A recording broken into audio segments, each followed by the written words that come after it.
네, 여러분 안녕하십니까. 지식생태학자 유영만 교수입니다. 유영만의 인두 같은 한 문장. 자, 이번에는요, 제가 정말 인두같이 제 가슴을 뜨겁게 만들었던 사랑에 관한 문장을 갖고 왔거든요. 일단 제가 한 문장 읽어볼게요. 사랑은 다른 감각을 갖게 만들고 다른 세계에 눈을 뜨게 하는 사건이다. 그것을 통해 나를 넘어서는 사건이다. 그리고 중간에 제가 생략하고, 사랑하는 이와의 만남 이후 자신이 삶이 달라졌다고 할 수 없다면 그것은 아직 사랑을 시작하지 않은 것이다. 제가 예전에 읽었는데 최근에 다시 한번 읽고 있는 우리 철학자 이진경 선생님의 삶을 위한 철학이라는 책에서 제가 문장을 갖고 왔거든요. 자, 여러분도 이 문장을 듣는 순간 여러분도 많은 깨달음을 얻을 수 있을 것 같아요. 여기서 저는 정말 중요하다고 생각하는 게, 사랑을 하면 이전과 다른 눈이 생기고 전혀 다른 세계로 나를 이끌고 가고, 그리고 사랑하기 전과 사랑하기 후에 엄청난 혁명적인 변화가 따르는데, 사랑을 했는데도, 하고 있는데도 불구하고 별다른 변화가 없다. 그럼 그건 사랑을 본격적으로 시작하지 않은 것이라는 거예요. 그래서 저는 이 사랑을 일단 하면 전대미문에 이 저자도 말했듯이 하나의 사건이라고 해요. 여러분, 사건이 뭔지 아시죠? 내가 의도적으로 일으킨 걸 사건이라고 그러고, 내가 의지와 관계없이 당한 거를 사고 당했다고 하잖아요. 그러니까 우리가 사랑은 하나의 사건인 거고, 일생일대. 그러니까 사건이 일어나는 순간 그 사건 전과 사건 후는 엄청나게 많이 바뀐다고 생각해요. 그래서 저는 이 사랑이 시작되면 불가능도 가능으로 바뀌고요.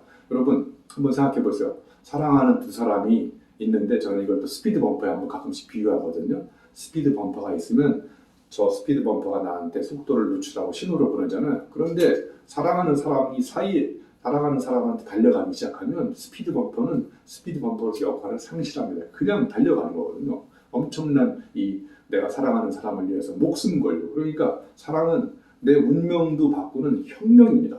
그리고 일생일대의 엄청난 사건인 거고, 불가능도 가능하게, 한계가 없는 그 한계의 사람을 하여금 도전하게 만드는 강력한 인간적 미덕이 저는 사랑이라고 생각합니다. 자, 제가 예를 들면 저는 읽기를 정말 사랑하거든요. 그러니까 하루라도 읽지 않으면 정말 이 밥을 안 먹은 것처럼 허전하거든요. 그러니까 저는 읽기를 사랑하는 순간부터 이 세상에 있는 모든 책들이 왜 나는 안 받아주느냐, 나도 좀 봐달라 그러면 아우성을 치고 있거든요. 그래서 저와 책과의 사랑에 빠지게 되는 거고, 제가 또 글 쓰는 걸 너무 좋아하거든요. 그러니까 애쓰기라고 그러잖아요. 애쓰기. 저는 애자가 사랑의 애자라고 그래요. 그래서 제가 책 쓰기는 애쓰기다 이런 책도 썼습니다. 그러니까 쓰기를 사랑하는 사람은 어제와 다른 방법으로 쓰려고 하는 노력들을 어제와 다르게 하거든요. 그러니까 사랑이라는 게 뭐냐? 이전과 했던 방식과 똑같은 틀에 박힌 방식을 하지 않고 이전과 다른 방식으로 끊임없이 색다르게 뭔가를 해보려고 노력하는 그 촉진제가 저는 사랑이라고 생각해요. 저는 또 최근에 자전거를 많이 타고 있거든요. 저는 자전거를 중학교 때 왕복 한 20km를 20km는 안 되겠구나, 한 8km 정도를 자전거로 통학을 했거든요. 그때 자전거를 타고 최근에 자전거와 사랑에 빠졌어요. 그래서 제가 자전거를 타고 우리나라 자전거길 약 1900km를 다 도른 사람한테 주는 그게 뭐냐면 국토 완주 그랜드 슬램이에요. 국토 종주는 저 인천 아라뱃길에서 부산 낙동강 하구도까지 633, 이거 타면 국토 종주. 근데 그걸 포함해서 4대강, 그 다음에 저 제주도, 통일전망대 고성에서 경북 울진, 이거 다 타면 국토 완주 그랜드 슬램 자격증을 줍니다. 저는 이렇게 자전거를 타면서 제가 시인이 돼보기도 하고, 자전거와 제가 혼연일체 한 몸이 돼서 내가 자전거를 타는 게 아니라 어느 순간부터 자전거가 나를 데리고 다닌다는 이런 착각을 일으켰던 게 바로 뭐냐면, 제가 자전거 타는 걸 너무 사랑하기 때문에. 그래서 두 발로 이렇게 전국을 다니면서 자전거 시인이 된 거예요. 예를 들면 제가 제주도에 자전거를 타는데 제주도 바다에 있는 바위가 너무 새카맣더라고요. 왜 새카맣을까? 자전거 타면서 생각해 본 거예요. 그러니까 바위가 파도한테 사랑을 고백했는데 저 파도가 바위의 사랑을 받아주지 않은 거예요. 그래서 바위의 속이 새카맣게 탔구나. 그래서 바위가 이렇게 까매졌다는 이런 생각도 떠올리는 게 바로 자전거를 타면서 자꾸 세상을 이전과 다르게 사랑하기 시작한 거예요. 사랑하면 이전과 다른 세계를 보는 눈이 열리거든요. 그러면서 이제 매 순간순간이 엄청난 사건으로 바뀌기 시작한다고 생각합니다. 그래서 저는 사랑을 하면 걸림돌도 디딤돌로 바뀌고, 그러냐면 걸림돌이 사랑하지 않는 사람들한테는 엄청난 장애물이고 나를 목적지까지 가는데 방해 요인으로 생각하는데 사랑하는 사람 앞에 나타나는 모든 걸림돌은요, 걸림돌이 아니에요. 그걸 디딤돌로 바로 바꿔버립니다. 그래서 걸림돌과 디딤돌은 같은 돌이다. 제가 이런 또 메시지를 또 드리기도 합니다. 자, 그래서 이 사랑에 관해서 또 빠뜨릴 수 없는 한 사람을 제가 끌어올게요. 철학자이기도 합니다. 알렌 바우디라고요. 제가 한번 읽어볼게요. 이 사람의 사랑 예치하는 이런 문장이 나와요. 사랑은 바로 이것에 대한 경험, 제가 둘이 등장하는 무대, 이렇게 표현하고 있는데, 여러분, 사랑은 왜 둘이 경험하는 걸까요? 여러분도 경험해봐서 아시겠지만 사랑하는 사람이 생기면 나와 나의 상대, 사랑하는 상대 두 사람만 주인공이고 나머지는 다 조연으로 등장합니다.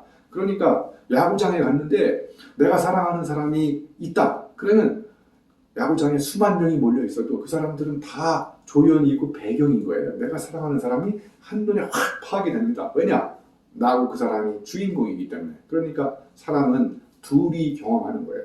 그래서 나와 상대방만 주인공이고 전경이고 나머지 모든 사람, 사물든 그런 거 다 배경이 되는 거예요. 그러니까 둘만 눈에 확 들어오지 않습니까? 그래서 이 사람이 사랑은 두 사람만 주목받는 배우로 등장하고 나머지 사람들은 다 조연이다. 이런 말을 알렌 바우디가 하게 된 거예요. 그래서 사랑을 시작하면 이전과 전혀 다른 세상이 보이게 되고 운명도 바꾸는 혁명이 사랑을 통해서 저는 일어난다고 생각합니다. 제가 좋아하는 황지우 시인이요. 이런 이야기를 한 적이 있어요. 사랑은 어떤 거냐면 이타심이냐 이기심이냐 이렇게 해서 이 사람이 시를 썼는데요. 이런 시를 쓴 적이 있어요. 이타심은 이기심이다. 그러나 이기심은 이타심이 아니다.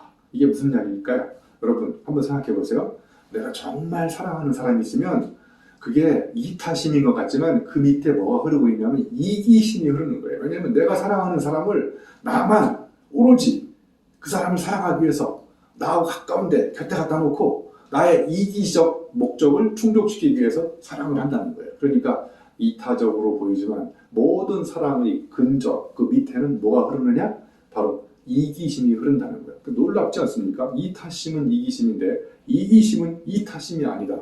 이런 놀라운 시를 쓰게 된 거예요. 그래서 이런 문장은 자꾸 이렇게 추상적으로 생각하지 마시고 여러분이 직접 경험을 해봤을 때 사랑이라는 것이 이타적일까 이기적일까 뭐 이렇게 이분법으로 따지지 말고 진짜 사랑은 이타적으로 하는 것 같지만 근본에는 이기심이 흐르고 있다. 이런 이야기를 하고 있는 거예요.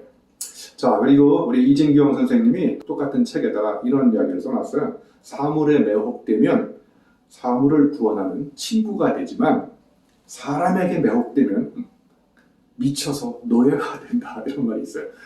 내가 사물을 사랑하면 저는 이 볼펜이나 붓펜 이런 거 정말 사랑하거든요. 그래서 제가 글씨를 쓸 때 이걸 나의 애정의 관계가 있는 도구로 쓰는 거예요. 그래서 이 친구하고 내가 친구가 됐지만 내가 사람을 사랑하면 노예가 되는 거예요. 미쳐가지고. 그런데 여기서 한번 생각해 보세요. 미쳐서 노예가 된 사람을 과연 우리는 흔히 우리가 얘기하는 노예라고 볼 수 있을까요? 예, 그래서 이렇게 사랑은 상대에 대한 휘말림이고 빠져들음이에요.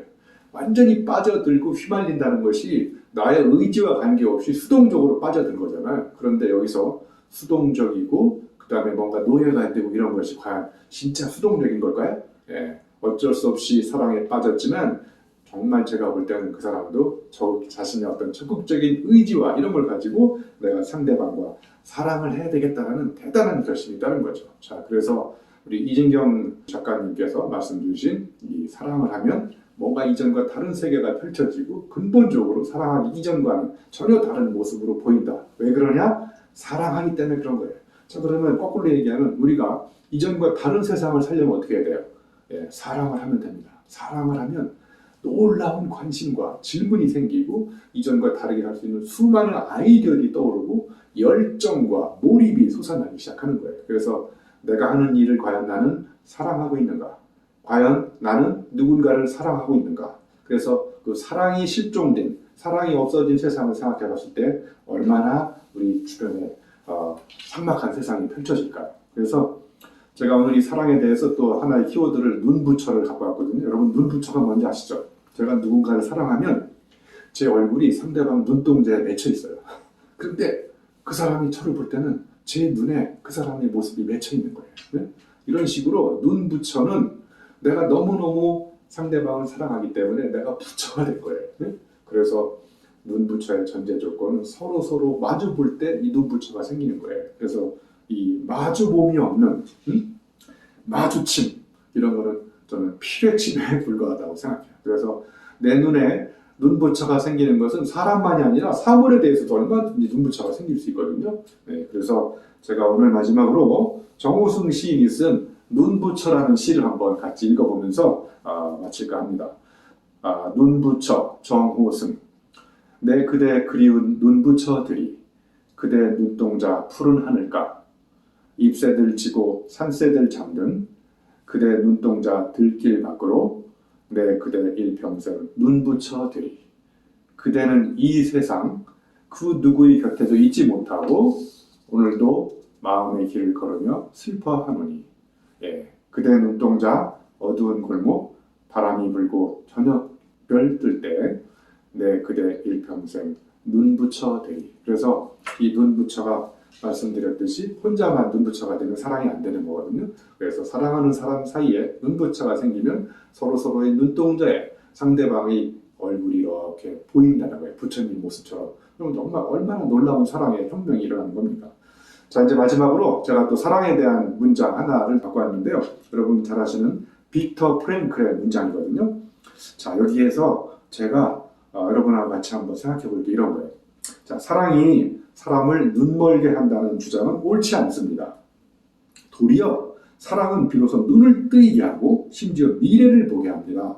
사랑하는 이가 알아보는 가치는 현실이 아니라 가능성이니까요. 아직은 그렇지 않으나 앞으로 그렇게 될 수 있고 되어야 하는 것입니다. 사랑에는 인지 기능이 포함됩니다. 놀랍지 않습니까? 우리가 누군가를 사랑하는 것은 그 사람이 갖고 있는 현재성보다는 미래의 가능성을 보고 우리는 사랑한다. 그래서 사람은 오히려 사랑을 하면 눈이 머는 게 아니라 눈이 점점 더 강력하게 돼서 눈빛이 빛나기 시작하는 거죠. 그래서 사랑하는 사람들의 눈동자를 보면 그 사람의 심장이 올라와 있다는 이런 시구절도 생각납니다. 아무튼 여러분 오늘부터 누군가를 열렬히 사랑하시고 여러분이 하고 있는 일을 당분간 한다면 여러분 일도 열렬히 사랑하세요. 그러면 일도 사람도 그 사이에 혁명이 일어나고 여러분의 운명까지도 바꾸게 됩니다. 여러분 고맙습니다.